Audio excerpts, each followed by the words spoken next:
You know how some people say the holidays bring out the best in families? Yeah, sometimes it brings out something else entirely. Christmas night, 2010. Tiny town in rural Minnesota.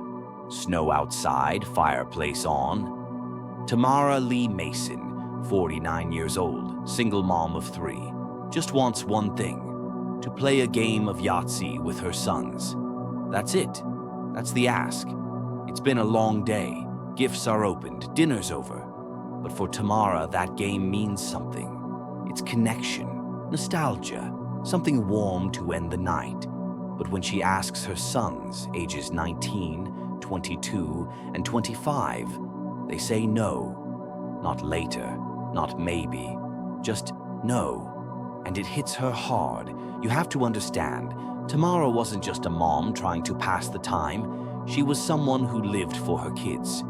She worked as a housekeeper, didn't have much money, but she gave everything she had to those boys. And now, they can't spare one game.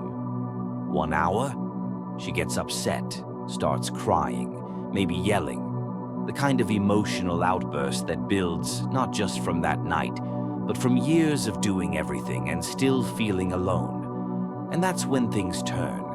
The youngest son, Dylan, 19, gets into a heated argument with her. The yelling gets louder. At some point, it stops being just an argument. He snaps. There's no nice way to put this. He strangles her, and just like that, she's gone. Now, most people, if something that horrific happened, even in a moment of rage, they'd call 911, break down, beg for help. But not here. Instead, the 3 brothers work together. They wrap her body in a sheet, stuff it into a plastic garbage can outside the house, let it sit there in the freezing Minnesota cold for days. And when the weather warms up, they move her into the trunk of a car. Eventually, they dig a hole in a snow-covered field and bury their own mother. They told no one. For weeks, no one noticed. Tamara didn't have a big social circle.